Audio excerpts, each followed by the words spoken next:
collaborative mentoring webinar series webinar from connection to collaboration, strengthening partnerships and mentoring programs. So excited to have you all with us. My name is Jake. I use he, him pronouns. I'm the Senior Manager of Field Learning at Mentor National. We have some really amazing presenters for you today who have a really just a digestible and practical framework that they're going to share with you on developing the relationship in a community partnership. As folks are getting settled in, we want to get to know you all. We want to learn from your experiences. So let's start off with you dropping in your name and where you're calling in from in the chat, and then I'll push it forward in just a second. So as you're getting settled in, drop your name, where you're calling in from the chat, and we'll get started in just another couple seconds. Happy Thursday, everybody. Happy May. We were just talking about the rain that we're experiencing here in Baltimore. I don't know if we have any other Baltimore people. Okay, perfect. We're starting to get all the locations and names in. We got Washington, Minnesota, Carolinas, Indiana, Minnesota, Utah, all over the place. Oh, Portugal. Awesome. I love when we get some international representation. That's awesome. Great to see you. Thanks for joining. Hawaii, Massachusetts, all corners of the country as well. Love to see it. Thank you, everybody, for being here on this Thursday. Hope everybody's enjoying your day so far. So I'll push it forward because we have a lot of information today. So, tips for engagement. You're already doing one of the things that we ask. Continue to use that chat, introduce yourselves, share your ideas, share your thoughts, share your resources, respond to our presenters either through the chat, or there's also the emojis button where you could send claps if you agree with them, shocked faces if there's something shocking, whatever it is. Make sure to engage throughout the webinar. We'll have a couple different opportunities with Mentimeter that you can use as well. For the Q&A, that is where you'll put any questions that you have, and we'll have a dedicated portion of time at the end to answer any questions that you have. So put those there. If you put them in the chat, they might get lost. I'll be keeping track, but try to put them in that Q&A box on your toolbar. You can also enable live captions using the CC button on that same toolbar, and then make sure to click the three dots, which it looks like most people have done, and click everybody so that everybody can see your messages. Let me start with just a quick poll to get a sense of who is in the room with us. So in just a moment, you will see a poll launch on your screen asking you, what is your role in the mentoring field? So are you a mentoring program staff practitioner? Are you a mentor? Are you an educator, technical assistance provider? And the thing that I always say with this one is that I know a lot of us wear several hats. So just pick whichever one you're feeling like today. And I'll give everybody another 30 seconds or so to answer that poll.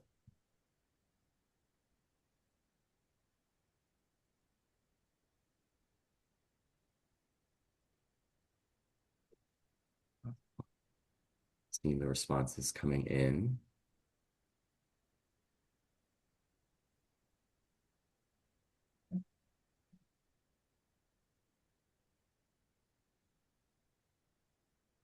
Just another 10 seconds or so, and then I'll share out the results for folks to see.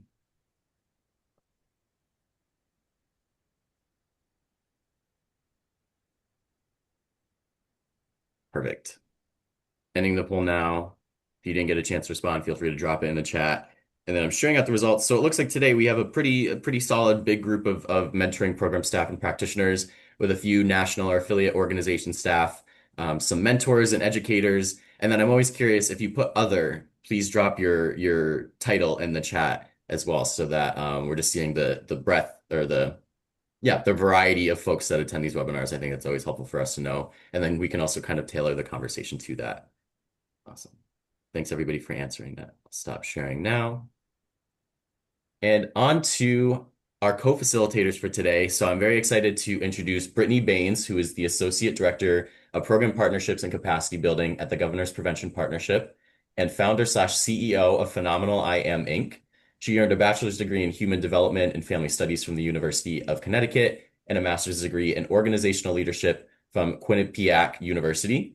And she has over 11 years of experience specializing in youth programming, partnership development. So everybody, give a big warm welcome to Brittany. Use those emojis, say hello, say hey Brittany in the chat. And then also we have Aristide Hill, who is an experienced nonprofit and community leader with over 20 years of supporting youth development. He has expertise in program design, staff development, fundraising, and organizational leadership. and has a proven record of helping young people succeed academically, socially, and personally. So again, give Aristide a huge welcome. I'm very excited to pass it over to Brittany and Aristide to kick us off. Thank you, Jake. Good afternoon, everyone. Thank you so much, Jake, for that awesome introduction. I am happy to be here with everyone today and just looking to uh, inform everyone about the Governor's Prevention Partnership Regional Mentoring Collaborative Framework. So we're going to start off with a little overview of that framework. But before we get into the actual presentation, I did want to share uh, although we're going to be focusing on the regional mentor and collaborative framework, it's just to get everyone up to speed and give more context about the strategic planning around being intentional with developing partnerships, whether it's in your direct community, neighborhood, regions, within your state, as we are a statewide entity. And so it's not going to be heavy on an actual regional mentoring collaborative. I just wanted to give some context around that. So it is a framework built on regional mentoring collaboratives. So we have three in the state of Connecticut, one in Bridgeport, Connecticut, Hartford, Connecticut, and New Haven, Connecticut.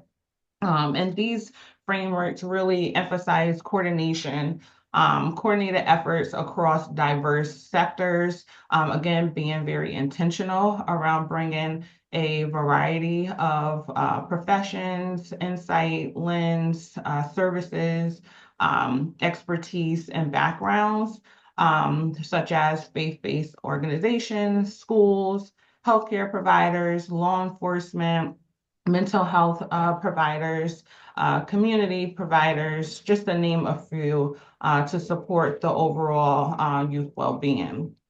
So you may be wondering again, what is a regional mentoring collaborative? It is a collaborative that is it comprised of a network of mentoring programs, um, community stakeholders, all the different entities that I just mentioned. So it's not just focused on solely mentoring providers, right? Again, we want the experience and the knowledge to be very diverse and rich. So we are intentionally, reaching out, identifying different potential partnerships to have a more larger impact and a larger reach throughout our state. And it's really to be strategic around collaborating collectively to set a common agenda, a common goal, including sharing resources for mentor recruitment and trainings, receiving technical assistance to strengthen individual mentoring programs. So this approach with the framework is designed to complement and enhance existing services for youth and their families based on evidence and research-based practices. It also establishes leaders saying that mentoring collaboratives are redefining the way mentoring services are delivered now. They also provide a single point of entry for many types of mentoring services and models, whether they are community-based, one-on-one mentoring, group-based, or site-based, or even peer-to-peer mentoring. And the collaboratives is also part of a larger effort to create a collective impact to not only improve youth health, but also addressing unique mentoring challenges. And then I'll end here with this particular overview of the framework by just stating that aligning strategic partners around a shared vision. The framework strengthens mentoring services while complementing existing youth and family supports across different communities. All right, next slide, please. Thank you, Brittany. This is just our agenda. First off, we're going to have an overview of GPP Regional Mentoring Collaborative Framework. We kind of went into that a little bit. Next, connection to collaboration, why this is important, how it meets the needs of programs and the community. Pause and reflections. We got to have some learning issues, right? We got to have some time to pause and reflect and let you give us some feedback. We have Q&A, and hopefully that's a very robust Q&A. And then we'll have a feedback survey, which you'll all be able to participate in. So we're looking forward to this. And this is our agenda for today. So we can move on to the next slide. Thank you, Aristide. So getting into the core components of the framework, we have 5 that we have identified and actually executed here in Connecticut. Really focusing on mutual understanding, again, of goals, right? Being able to identify alignment, commitment, and cooperation, which is very critical to starting or enhancing any type of partnership, right? We don't want to get into relationships with folks without already starting a foundation and having some commonality and an idea of what are we working towards, right? What is the goal that we are aiming to accomplish or achieve collectively, right? Collaboratively, cooperatively. Next, we are focused on building capacity. We're always looking to improve and enhance wherever it's needed. So really building capacity through shared learning, sharing of resources, collaboration on professional development, even training, right? Being able to provide a training to help support another organization that's doing similar work, where we can help support their efforts. And then also supporting any recruitment efforts as well, just with the mindset of knowing that we cannot, solely and singularly do this work alone, right? It takes a village. I'm sure we all have heard that statement before and know that it is true. It takes a community, it takes a network of strategic partners who are aiming towards the same goal and objective to get the work done. So if we, for an example, here at GPP, the Governance Prevention Partnership, if we are unable to meet a particular need because we don't have the capacity or we do not provide this particular service that our target audience need, perhaps we can go to our partner, right? We have a partner who can fill that gap, and because they are the expertise in a specific field, right? So they can help. We also focus on building opportunity to understand the landscape of other communities, other neighborhoods, and service needs. So again, while some organizations such as ours, we focus on the whole state, there may be others who only focus on a specific region, right? Or a specific community or neighborhood. And so they may not be privy to what's happening on the other side of a state, right? Or another side of a specific community. So it's really good to know our blind spots. And by doing that is again closing the gaps by strategically and being intentional around building partnerships to help bridge those gaps. Also, access to like-minded partners, asset building and development.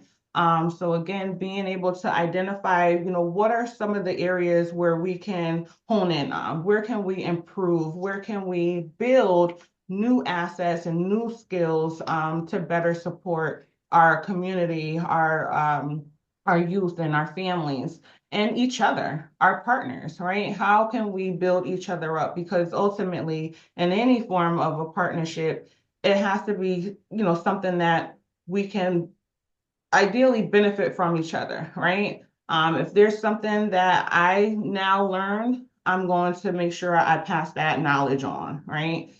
Just to give an example. And then lastly, shared learning of success, challenges, solutions, innovative strategies to enhance the overall quality of mentoring services and impact. I love this quote from Maya Angelou, where she stated, when you learn, teach, right? And when you get, give. So we never want to hold in or keep any type of information or or tools and resources to ourselves. We are intentional around, building partnerships and building capacity. And what better way to do that is to pass the information on, right? Next slide, please. So as I mentioned, there are benefits and value when developing or building and sustaining a strategic partnership. And again, it has to be a collaborative effort. It has to be cooperative. We're not just in this partnership just to say we have a partnership or just to look good, right? We want to make sure that we are equally putting forth the effort, right? We are equally working towards sustaining and strengthening this partnership. And so this approach allows programs and organizations to collectively and more fully meet the needs of youth by connecting them to wraparound services, therapeutic supports, and positive professional opportunities or pro-social activities and opportunities.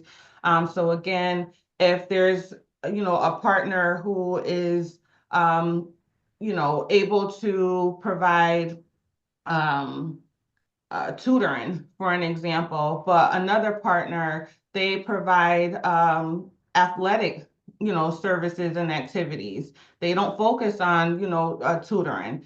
They can come together and partner to be able to now offer tutoring and athletic activities, being able to open their services to a wider network of youth and families and communities. So adding on that asset, right, that added value of support for other programs, which essentially ripples down to other youth and families. Smarter use of community resources. So again, being able to extend the resources that you have to another community or another partner.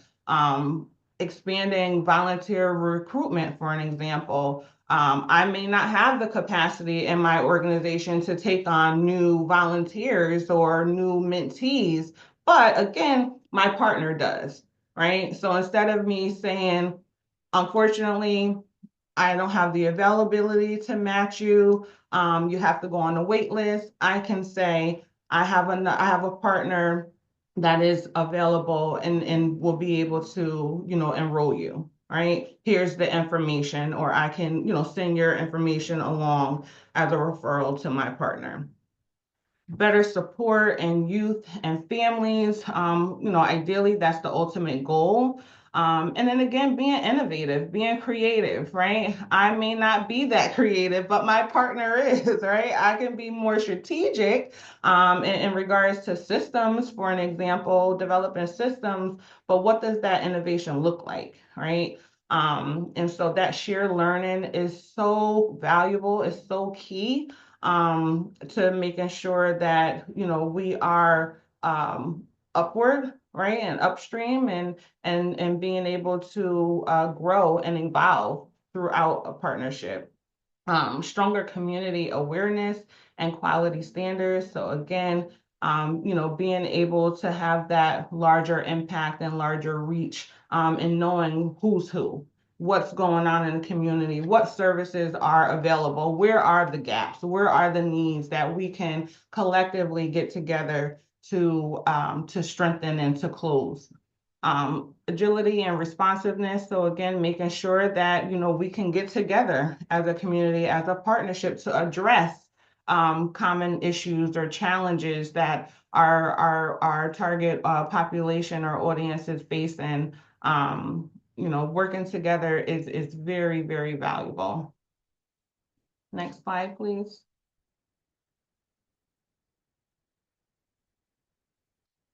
Eric, you're on mute.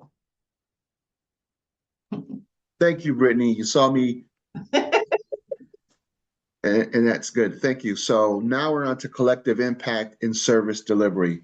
And this simply means how do we make the most impact to what Brittany was just talking about, to the community and the people that we serve? How do we build this table, right? And who needs to be at this table? And so this is a coordinated system, enhances to have access and reduces duplication. So we're looking for folks to be able to come to the table and make sure that not only do they add value, but they're receiving value as well. And so on our slide, we talk about all the mentoring models, and we this audience probably knows them, including community-based, site-based, one-on-one, and peer mentoring approaches. But who can also feed into those things? And so I have a couple of great examples of that. Is that some of the collaborators that we have served on, we have different people from different sectors to be able to show that collective impact. So for one, is a housing authority. And think about this: where are the youth besides they're at school? They're at their places where they live.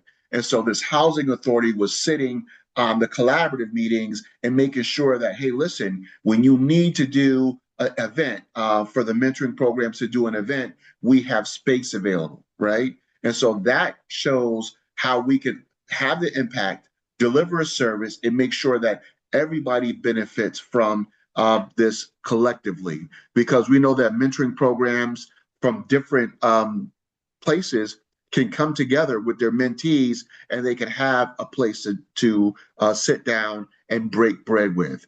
Also, the faith-based community.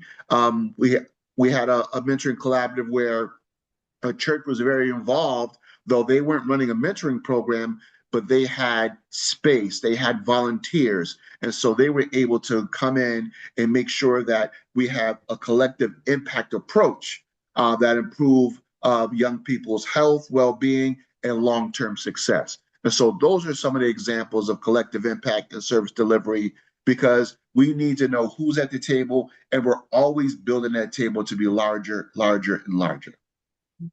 The next slide, please.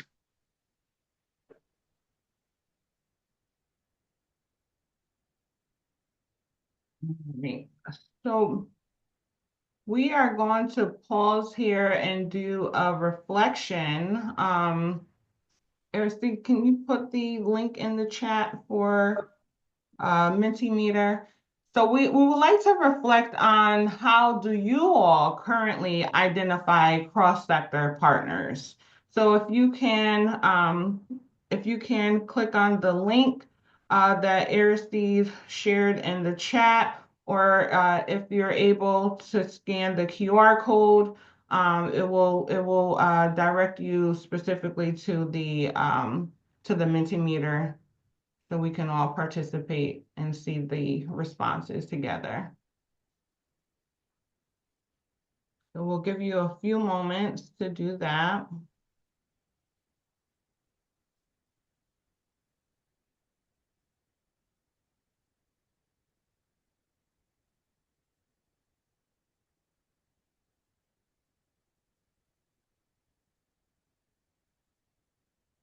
So again, the question is, how do you currently identify cross-sector partners?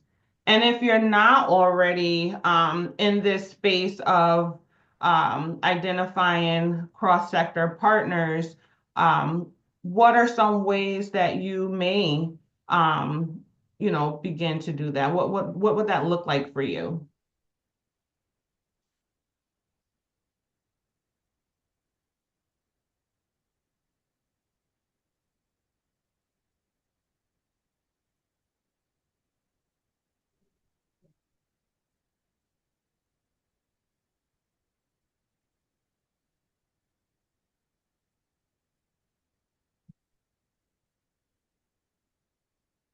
Jake, would you like me to share my screen for the responses?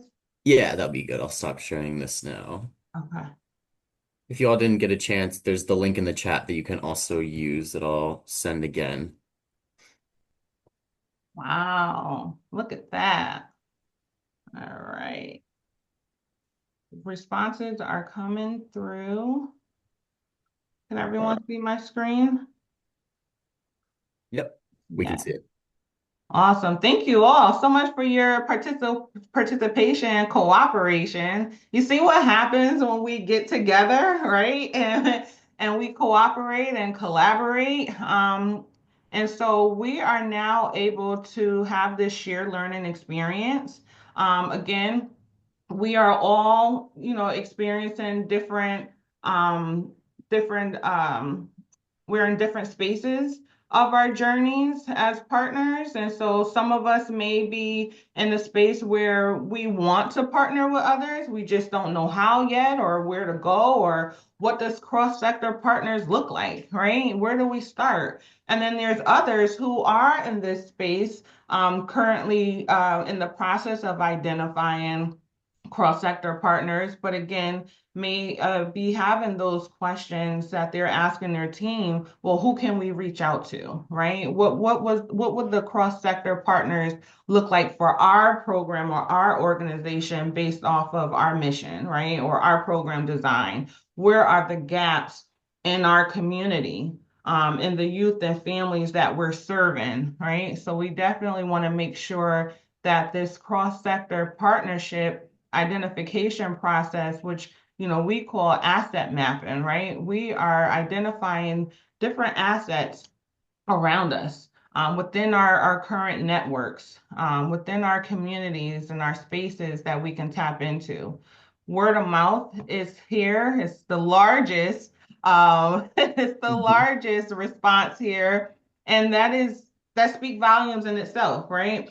I'm sure some of you have heard that word of mouth is the best form of recruitment, best form of marketing and promotion, right? When you hear you know, from your relatives or your close friends or colleagues about, you know, who to connect with, you're more so, 9 times out of 10, more likely to connect with that reference or recommendation because of the source that is coming from, right? You trust this person.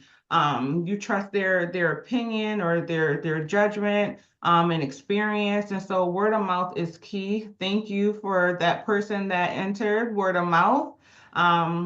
We have, common goals and coalitions, stakeholder coalitions, what else? Faith-based community events. Yes, that is key. That's something that we do here as well. We attend a lot of community events, and not only do we table to spread awareness of the work that we're doing and bring visibility to our community, but that's our way to intentionally work the room, right? To see who else is present, who is here, again, to Aristide's point, knowing the who's who and what they are offering and being able to bring that information back to our team. Um, what else do we have? It's still coming through. Awesome, awesome. Yeah, Brittany, I like to lift up one that's on here. Somebody is really thinking, really going deep, and that's the court. Just remember that, those are great people to be at your meetings as well. Probation officers, social workers, because at the end of the day, they have a vested interest in the community and for the people that they serve to become better. And they want to know where the resources are. And the people at this table have resources and opportunities. And so that is a really great one to think about. And we've seen them at our meetings. And if you're thinking about this, to think outside of the box, really to start to connect with those folks as well, letting them know what you're doing, what your program is about, because not only will they be a good resource, but they're also a good referral source. Mm-hmm. And lastly, before we move on, I'm seeing a lot of responses around youth involvement, asking young people, going where the youth are. And I love that response, because that is key, right? We're intentionally working for and working with young people. I love the quote, and we utilize it in the elements of effective practice for mentoring, nothing about us without us, right? Right. And Exactly. so what better way to, identify who the key partners are that we should be working with to best, again, to best meet the needs of young people. But to ask young people, what is it that you need, right? How can we help? How can we support you? What does that look like? And that will help inform us on who to go to for a partnership. That intentionality is key, being strategic.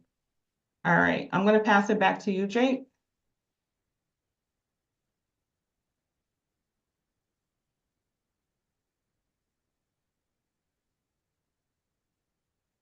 now that we did this exercise that really got our minds moving, right? And how we identify partners and who needs to be at the table.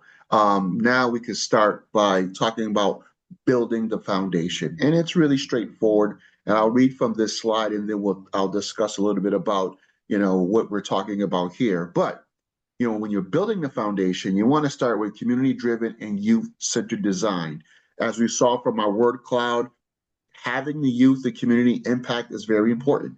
And so we want to make sure that it's youth centered, right? A strength based approach to make sure that we're not missing anything. And then we invite other partners. If we do miss something, they can add into those holes. Asset mapping of mentoring and community resources. We did that in real time. And you really want to do this every time that you meet when you build a collaborative or you're in a place where you want to build up your resources. You want to continue to do that asset mapping. That is something that you want to revisit time and time again. Identification of dedicated leadership and conveners. Who are those community leaders that are speaking about the resources for young people, right?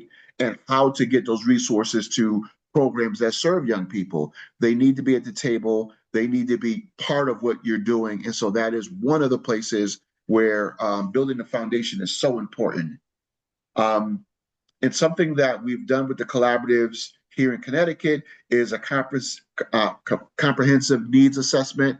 We brought in somebody to be able to sit down and do a survey on the people that we were meeting with, and also sending out to all the people we wanted to see at the table and do a needs assessment, because that is where you're going to get the ideas. That's where you're going to find those gaps and those holes and the things that you're already doing, and you're able to make the collaborative model or building collaborations so much better when you do something like that. And then lastly on this is unified purpose and shared goals. We want to make sure that we're rowing in the same direction, because if not, you don't have a unified purpose, then you're all over the place. Have you ever been to any of those meetings where they're just allowing people to shout out ideas? They're talking about what happened last year. They have ideas about what's going to happen next week. That's not going to get you anywhere. So it has to be structured in such a way where there's a unified purpose. We know why we're there, and then we share the same goals. All right. So we want to recognize which each mentoring collaborative must be shaped by unique dynamics of the community. What is special about this community? Because one region is going to be different from another. And so we want to make sure that in this community, we want to be able to bring out the highlights of what makes the community special. The needs of the youth are going to be very important. We want to make sure that their voices lifted up and the people that represent them are there at the table. Identify at least two committed leaders, right? We talk about having a chair and a co-chair of these collaboratives. That model works very well. Brittany can attest to that because she has been doing this work for quite some time. So that's where the leadership starts with the collaborative model, is that to make sure that you have a chair and a co-chair. Reason why is that, for some meetings, you have both the chair and the co-chair. Maybe one of the chairs or the co-chairs can't make it, right? But you'll still be able to have that meeting going forward. In doing that, targeted needs assessment helps us identify gaps, prioritize challenges, identify and clarify capacity building needs. This early work culminates in defining a unified purpose and shared guiding principles that align partners around common agenda. Brittany, want to add anything to building a foundation? I do. I just wanted to add on to the step of identification of dedicated leadership and conveners. It's important to note that through this building the foundation process and stage, that we are intentional around identifying the capacity as well of the prospective partner, right? Of course, we want them to be dedicated, but just because they're dedicated doesn't necessarily mean that they have the capacity to commit right? It doesn't necessarily mean that they have the capacity to partner on the level that we need. Because again, this is a two-way street, right? This Mhm. is supposed to be a true partnership to where we're both leaning in and we're leaning in together and equally. And so as a partner, I can't be leaning in more than you, right? I can't be putting in more of the work because you don't have the capacity. Yes, over time, the capacity may shift, and that's to be expected. But when you're building a foundation, you're leaning in with the expectation that you have the capacity to do the thing, right? If this is what we're committing to and we are aligned with the unified purpose and shared goals, that you are fully committed. Thank you. Yeah, that's a great point. Because at the end of the day, you don't want people to feel burned out, but also you want them to feel that they're supported. And you bring up an absolute great point when we talk about building foundation. All right. Next slide, please. Okay. All right, so launch, sustain, and adapt. Like I just mentioned, when you're building a foundation, any relationship, any partnership, really, how you enter it may not necessarily look the same um, in the middle, right? When you're actually doing the work, and it may not look the same when it's towards the end of that partnership either. There will definitely be times where we need to pivot, right? There'll be times when we need to be flexible and adapt because of, you know, X, Y, and Z, right? Capacity has changed, staffing has changed, or, there's, unexpected, priorities that have, developed. And so your attention and your commitment level may change, right? And so we want to make sure that we have an official and formalized commitment through a written document, right? And that looks different for everyone. You can utilize the MOU, which is a memorandum of understanding. You can utilize the LOA, which is a letter of agreement, or the regular, phrase of contract agreement. And this way, it will outline roles, specific roles of this partnership, right? Who's doing what? That's key. As well as the expectations, right? Within your role, it is expected that you would do X, Y, and Z. It is expected that the other person, the other role, will do X, Y, and Z.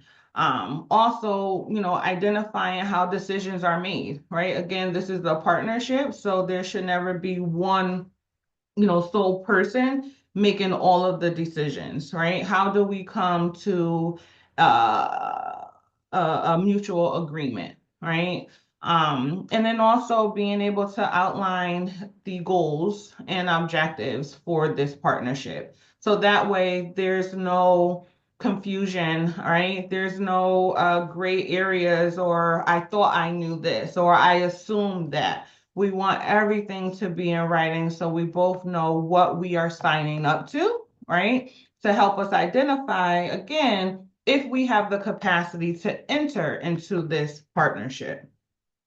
Then, to be strategic on, how you keep partners engaged, whether it's, in between meetings, whatever projects you have committed to or initiatives, right?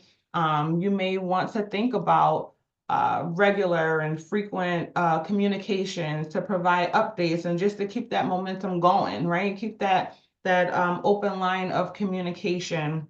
Make perhaps be periodic updates or just brief check-ins, as well as invitations to related events.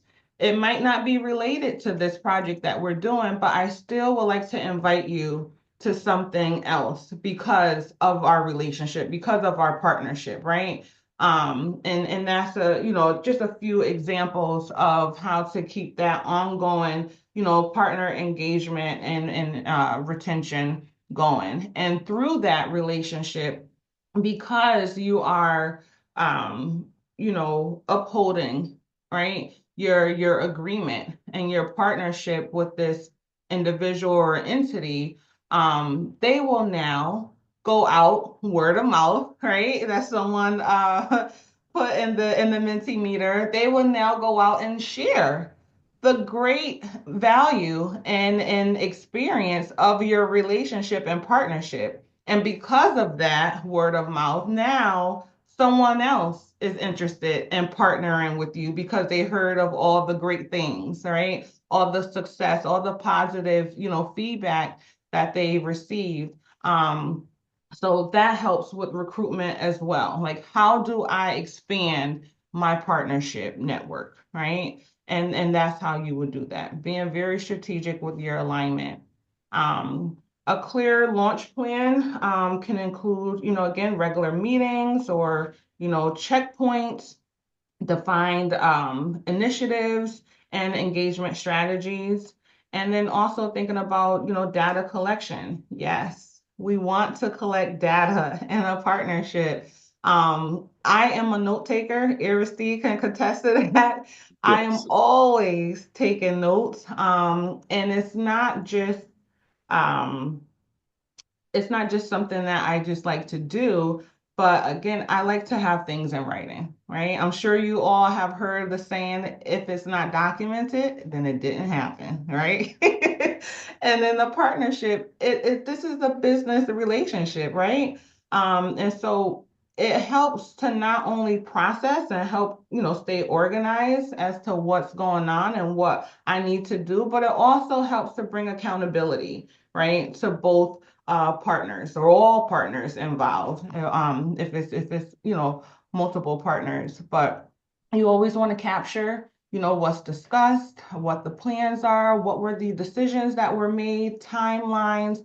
All of those key things and key elements will help to ensure that you have a strong, sustainable partnership. And then finally, remaining flexible, using data, partner feedback. You always asking, you know, within those checkpoints or updates, you know, how are things going? What are some of the challenges? How can I help? How can I support? What do we need to do to you know make modifications if necessary. And then also emerging community trends, right? Being able to adapt to those and whatever goals that were set, we may have to revisit that, right? We may have to reassess and ask ourselves based on the feedback received, based on our emerging community needs, does this still make sense, right? And then, you know, being able to identify different strategies as needed to again ensure that the partnership remains responsive and effective.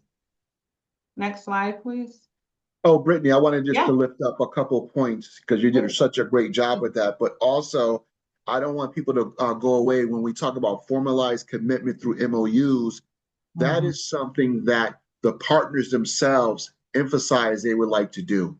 So it's not something where it's like, oh, well, we need to do this formally from a top down perspective. Those that come to the meeting want that to be in place because they want some skin in the game, right? And so not only if we say we're going to meet once a month, or quarterly or every other month, um, through that MOU, people could commit not only themselves, but we know mentoring programs, for instance, sometimes have a skeleton crew, maybe 1 to 3 people, but they will commit one person to be at each meeting. And so when you see that, you might think that, wow, this is a little cumbersome, but it's not coming from a place where, this is the hard and fast rule. It's coming from the partner saying, we need to have something to keep us together. And then also the ongoing partner engagement and recruitment. You're going to have, let's say we have a chair and a co-chair. They have two different organizations that come together. They meet to talk about the upcoming agenda for the meeting. But then you'll always have a person, an organization that comes to those meetings that is always saying, we need to add such and such. Ask them to come to this meeting. That is so important to this entire process because it's the membership and those that are taking advantage of this that is going to do a lot of the work because it's going to benefit young people. So thanks, Brittany, for letting me chime in on that. But formalized commitment through MOUs could sound daunting at times, but it's really when we talk to our partners, they want to infuse this into the collaboratives.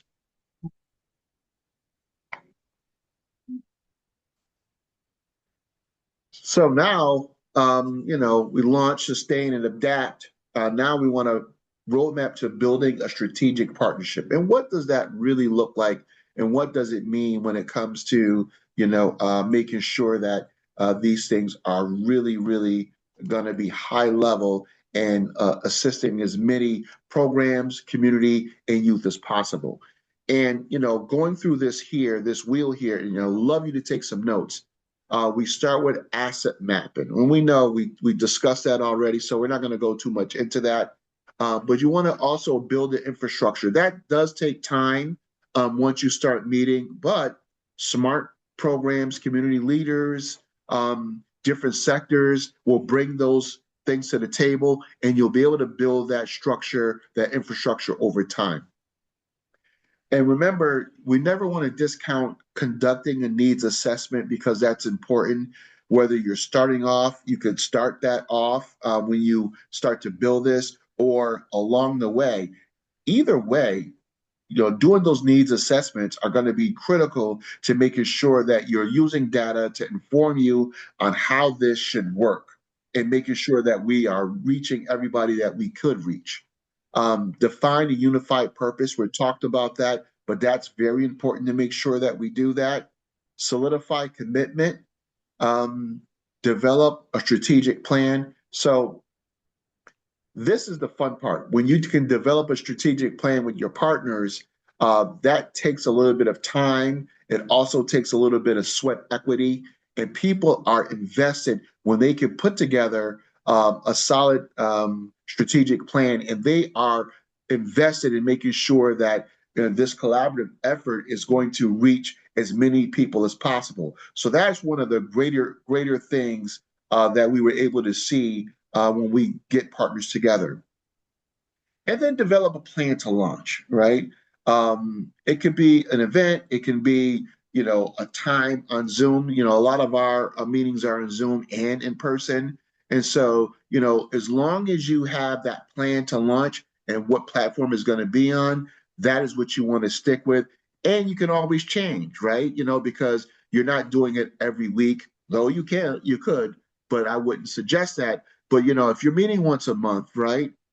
You can also say next month we're going to be virtual, next month we're going to be in person.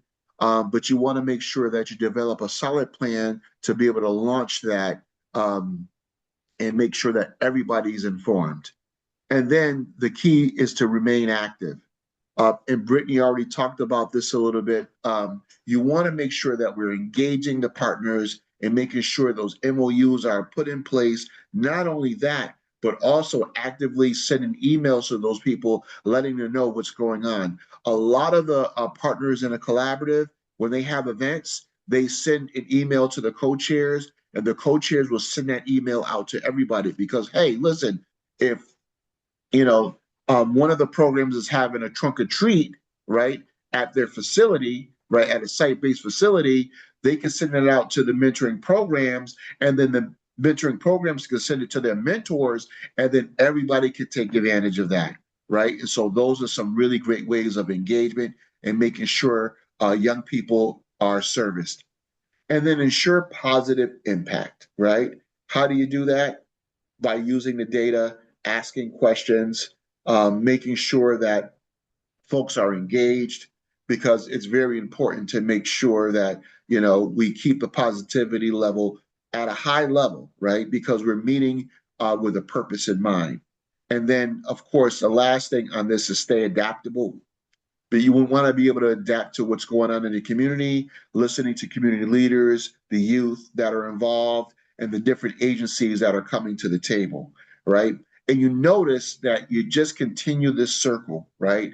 It goes over and over in a circle. So that's one of the great things about that, right? So as you move through each step, discuss what the assets in your sector bring to this collaborative.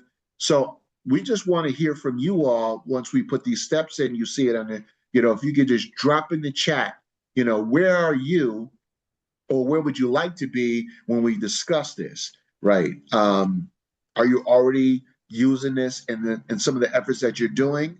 Um, if so, where are some of the gaps? What are some overlaps and opportunities for alignment?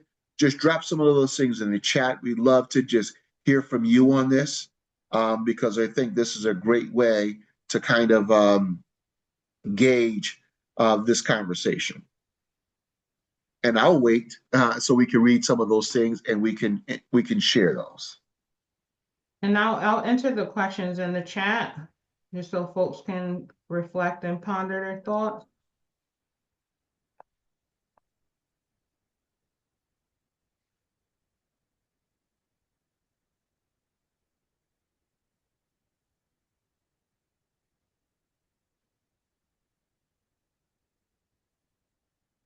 Oh, great.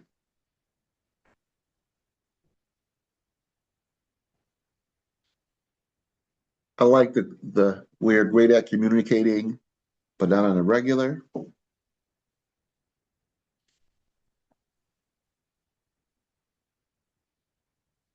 Jennifer states, I say we're around developing a plan to launch, remain active. We have some great community partnerships, but we need to engage with more. I mean, even, those that are running well always have that challenge. Thank you for sharing.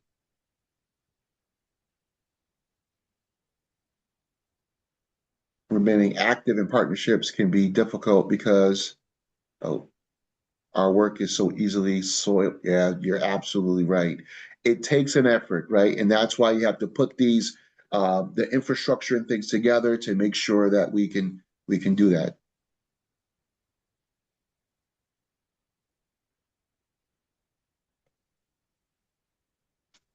Trust is big. Marisol, thank you for that.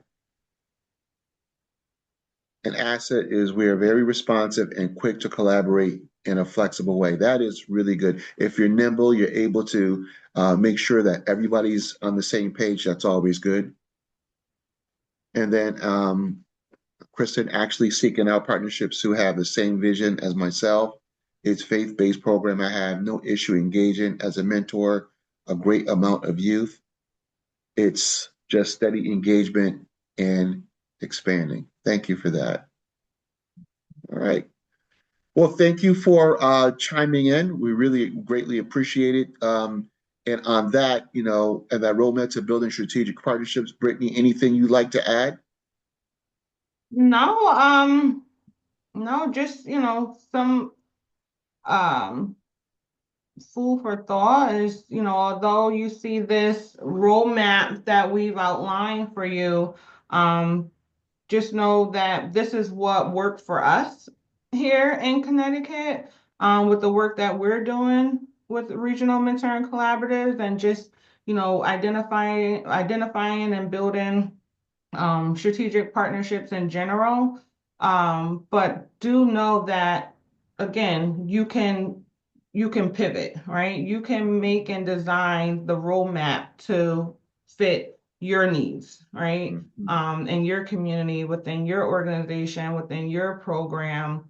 And so what may work for us, it may not work exactly for you, right? And that's okay. That's okay. You may be able to take some elements of this roadmap and combine it to other elements that you found have worked for you from experience. And so I just wanted to lift that up and making sure that this isn't concrete, right? This set in stone. Again, this is just us sharing knowledge, Yeah. right? Sharing our expertise and our experience from what worked here for us. Okay.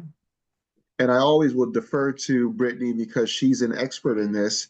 Because I came to the partnership in 2016, and my work to convene the mentoring collaboratives. Brittany was the one that trained me, and to help me, she was a chair of, and still is a chair and co-chair of the Greater New Haven Mentoring Collaborative. And that collaborative, we have, have done great things to that community. And so when we talk about having an expert or expertise in the room, when we have our Q&A session, we'll be able to answer those questions. And that's why I want to ask Brittany every time if it looks good. I really Stop appreciate. it. You're too kind. You're No, sweet. I appreciate your leadership on this. Thank you. Next slide. Teamwork, teamwork. And That's it. that's something else. You brought a good point, Aristide, too, because, identifying partnerships and, in the phase and stages of building a partnership, because it doesn't happen overnight, right? Right. And we like to think of this as the same strategy that we use with, recruiting mentors and mentees, right? That it takes a team. It's a team effort. There should never be one person, just from, again, from experience, best practice is that there should be a team um, actively engaging in the recruitment and building of partnerships because, again, we all have blind spots. We all have some areas where we're stronger than others and vice versa. So, you want to make sure that you have a strong team that can bring in a different set of lens, different outlook and opinion and perspective around what type of partners are best for the work that you're trying to do and where to go, right? I might have a key contact, for a specific organization that Aristide doesn't, right? Aristide may know about this organization, right? He may have a wealth of knowledge about the organization, but is Aristide connected, right? Do he have a relationship with someone at that organization? No, but Brittany does. So who is best fit to go out and do the outreach, do the recruitment, do the pitching and all those things that goes into, being strategic with reaching out and sustaining a partner? It probably will be myself, right? Because I have that contact, I have that existing relationship. Whereas Aristide will be a cold call, right? He has no connections at all. So again, we just have to, be mindful around our approach and knowing that relationships are key. And blind spots are, something that we all have, and we want to be mindful and cognizant of that. So make sure that you have a team around you to support this effort. Right. So we are now moving forward to our last reflection. So what you see here on the screen is a QR code. If you would be so kind to participate and cooperate with us, and scan the QR code to answer, what are some best practices that can be used to engage and expand cross-sector partnerships? Okay. We also put the link in the chat for you. It's in the chat. Okay. Awesome. Awesome, awesome. What are some best practices that can be used to engage and expand cross-sector partnerships? And again, you may not be in this space yet, but you're planning on it. You're putting together your strategic plan with your team. You're, doing all the things to prepare and be proactive. So what might that look like for your organization, for your team, for your community?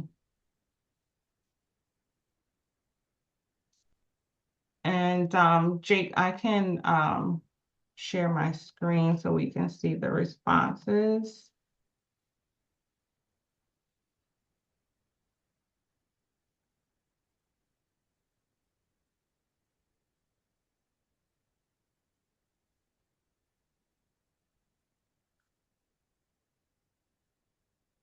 Open and flexible. Yes, absolutely.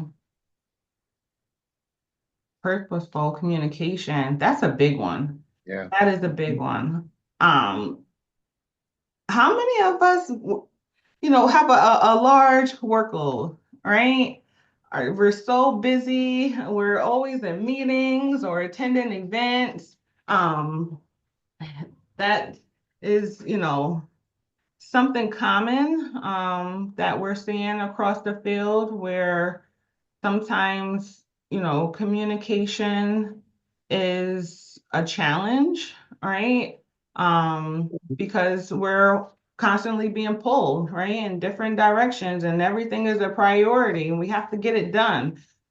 But again, building relationships take time. It takes a lot of effort and it takes, purpose and intention around sustaining that and making it stronger. And communication is key, right? Just periodically calling or sending an email or text or whatever is the best form of communication for that partner.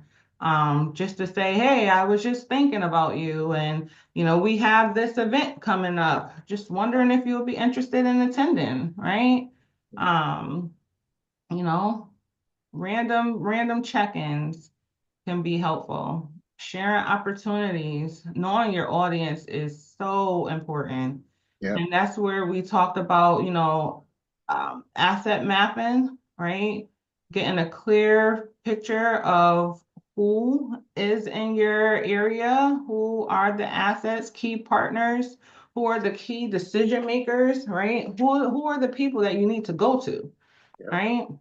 I know that I want to make a connection and partner with, you know, this high school, right? For an example, but who is the actual individual that I need to make the connection with, right? Who can make that decision? Combination events. Um, do you mean like collaborating on events? When you say combination events, that's what I'm thinking of. Collaborating on events, absolutely. Community summits, yes. Authenticity. I like that. Mm-hmm. Yeah. Opening the door. Hmm. I like that. I'm not really 100% sure and certain where your angle is on that one, but I'm gonna give it a try. And I'm thinking, you know, a lot of times we have this wall up and we don't know, and that can be a huge barrier um where we don't look approachable, right? Or perhaps, we are not intentional around being inviting, right? And welcoming. And so if we don't open that door and be vulnerable enough to say, I welcome you, right? I invite you, right? I give you permission to. I'm asking you, can you do this thing with me, right? If you don't put out the ask, then how will they know to open the door and walk through, Yeah. right? That's deep. That's deep. All right. Good stuff. All good stuff here. Clear boundaries. I love it. Absolutely. Absolutely. That is important. All right.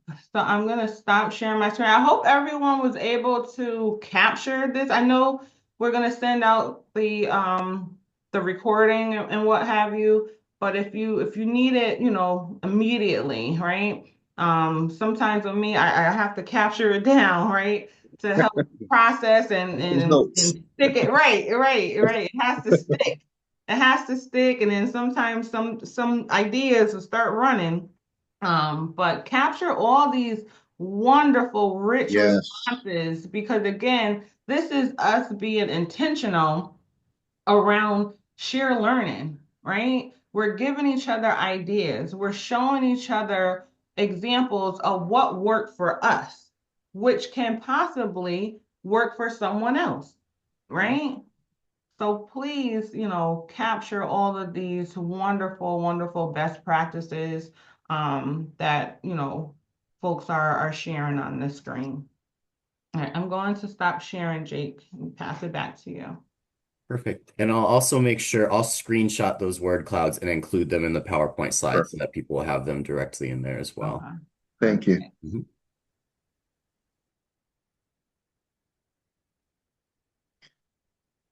And so, three next steps. We want to be able to conduct the collaborative asset mapping process. Asset mapping is so much fun. To identify community strengths, partners, and available resources that can support partnership efforts. Create a strategic engagement plan to build and strengthen relationships with identified partners and stakeholders. Implement a mutually beneficial collaboration plan that promotes shared goals, coordinated action, a sustainable partnership outcomes, resources.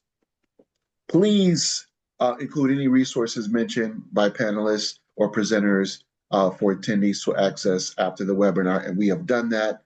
Jake said he's going to give the word cloud, so we are on the same page with that. Next slide, please. Awesome. So first, thank you so much, Aristide and Brittany, for that presentation. Really appreciate you both and just providing all of the different examples of the really practical framework. And we have a bunch of great questions in the chat. I'm going to try to order them in a certain progression, so we'll see how this goes. Starting off, and the other thing I'll say for this first question is if you weren't able to attend the first webinar, we touch on this, or that's kind of the focus of the first webinar is identifying the partnerships. So we can answer it a little bit now, but I also recommend folks, if you're wondering about the very beginning of identifying partners, go back to part one, which you can find on our website, mentoring.org/CMWS. But for either Brittany or Aristide, whoever feels called to answer, the first question from someone is, pretend we're starting out at the very beginning. How can I first start in identifying a partner and reaching out to them? What if we don't know anyone and have to cold call? That's a really good question. I would say to do your research. Well, before you do your research, I would take a step back and identify what is your goal in reaching out and developing a partnership with this entity, right? And then do your research to see if they can possibly or potentially meet that goal, right? So for an example, I'll go back to, the tutoring example. My organization, we don't offer tutoring, right? We're not a direct service organization. But if I was just starting out and we were new, I will already know my blind spot, right? That we don't offer tutoring and that there are some youth out there who need or want tutoring. So, how can I help and support meeting that need? I will then go and do research and asset map in my community, in my area, my region or state, and identify what organizations or programs offer tutoring for youth, right? Identify where are they in the ecosystem, right? Identify who that key contact person is that can make the decision or will have the answers to my question. And then I would gather that information and make the contact. Yeah. And I want to just add something to that, Brittany. When you think about building this table, right? And this is something that I use all the time. I don't know if you've ever heard of a chicken list. That is when you're thinking really big, there's a community foundation, there's a hospital, there's a government entity, right? That you think I would never be able to connect with, I'd put them on the list, and then I'd try to also engage with them as well. And guess what? You'll be pleasantly surprised that you'll find somebody that is like-minded, right? Doing that research, making those phone calls and sending those emails, and communicating in your own personal network that might have a connection that they might come on board, right? So you always want to you want to shoot for the stars when we talk about bringing people to the table, building that table, and that chicken list is going to be important. And you're going to look at that list and you're going to go through the progressions of communicating when you're at the beginning, talking to other people, but then you got to say, oh, let me see if this community foundation, right, is would like to come to our meetings, and so that's something I'd like to add there. Yeah, thank you both. Yeah, just a couple of things from my experience as well with the mentoring program I work with outside of Mentor and how we've navigated some of this. I think also, especially, it's easier if it's a local level, if you're working within a city or a town, but ask people in your program as a start, or ask your colleagues, what is your experience with this organization? Because Yes. that's where you'll learn a lot of those things of like, Mhm. they've been really flaky or Yeah. they are amazing to work with. They'll go out of their way or do whatever. And then the other Yeah. piece, and so that can happen in that research asset mapping kind of phase. And then the other piece that I learned that I think years ago when we were first starting with my organization that we were doing is when you make that first email, don't like ask like, can you do this for me? Like because you Right. like going in with that mindset of like, what can you do Mhm. for me and saying that in the email at least now when I get those emails, I'm like, delete. Mm, Like, I'm yeah. like, because that's just not a good first Yep. foot forward. Yeah. It's like, I don't, okay, you're asking, what can you do for me versus how can, like, let's just meet, let's get to know each other and Mhm. develop the Yeah. relationship. So, Absolutely. Yeah. That's a great point, Jake. um, cool. So the next question is, so now let's say you've identified someone and now this person is wondering, what are some of the first things you ask another organization when you meet with them for the first time? That's a good question. Yeah, it's a great question, and I'll begin, and Brittany, you Mhm. can chime in. So the first thing is, you want to make sure that you have common goals and a common um, unified purpose. That's the first thing, right? And so when you get together on that call, or you get together for that cup of coffee, or you send an email, you want to make sure that, for the first time, what are your goals? What's your purpose of your organization? And how can we intersect in that way? Brittany, anything you'd like to add to that? Yeah, I mean, I like to open it up with just like an exploratory Yeah. question, just learning Mhm. more about their services, what they offer, just getting more of a direct feedback and more elaboration on what I probably couldn't or didn't find in my research. Um, just to make sure that my findings are accurate, right? It's not outdated or what have you. And just really gauging the prospective partner on, what it is that they do, how do they see themselves, partnering with others, what might that look like? And possibly even asking for examples of their current partnerships, right? What does that look like? And they love to talk about themselves. And Brittany and I know this from our experience in meeting with people and potential partners. They Mhm. will have a PowerPoint presentation. They will let you know all the things they've been doing in the community. And so, yeah, great. That's great. Love that. Thank you both.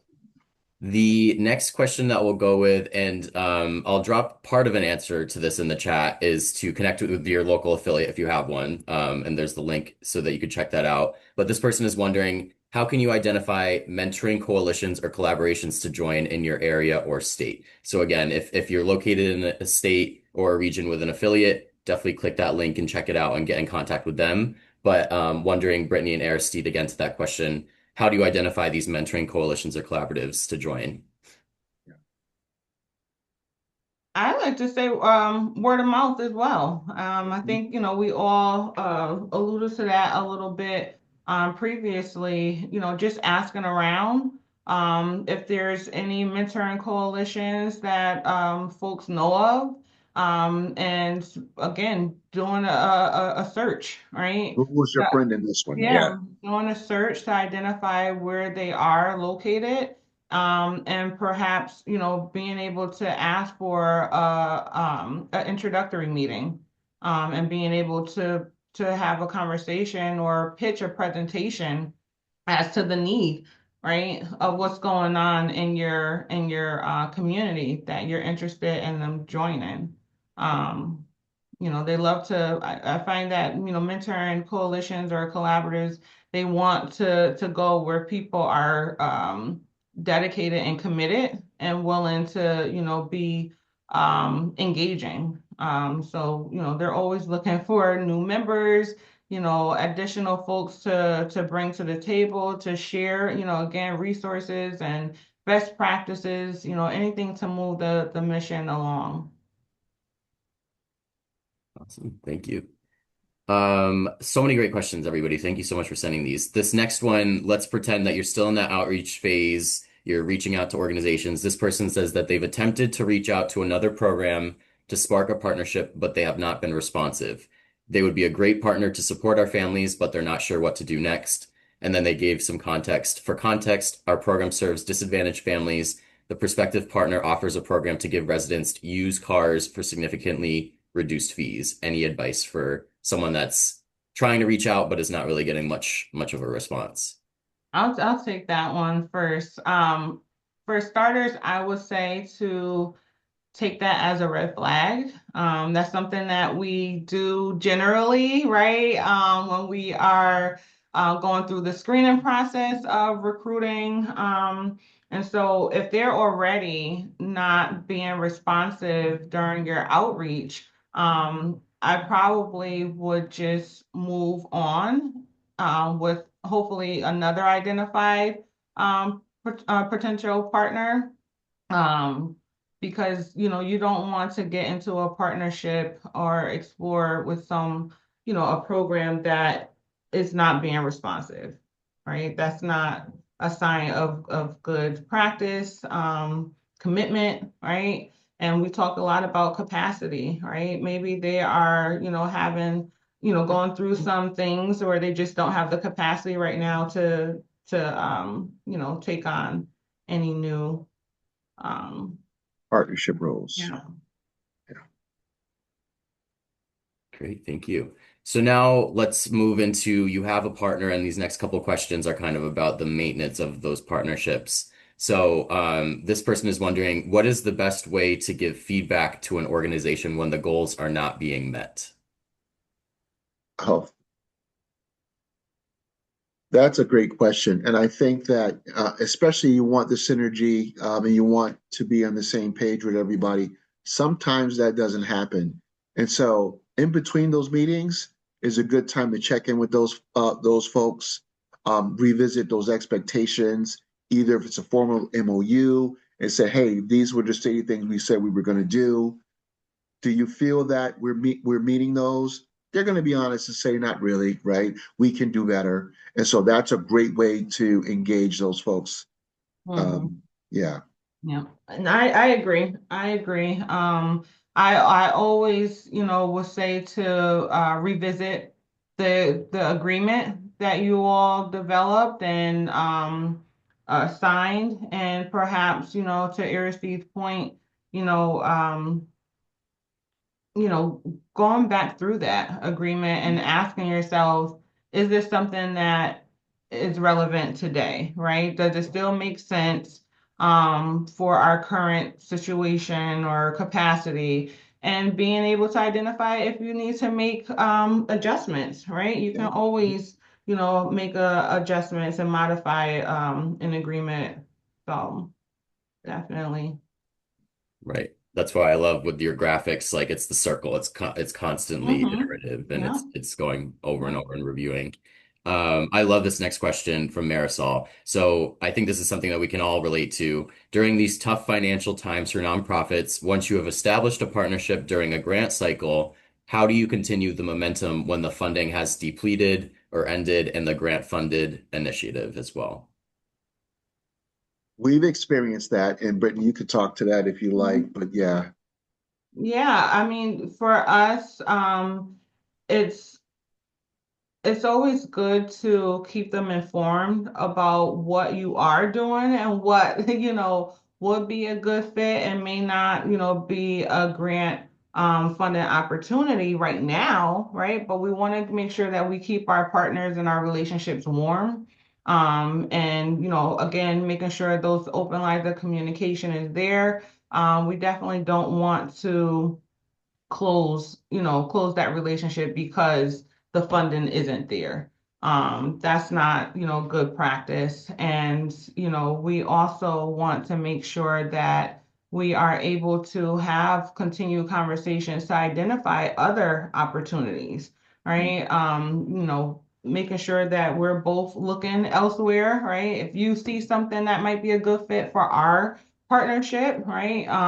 Bring that forward. How can we, work together to, get, this new opportunity going?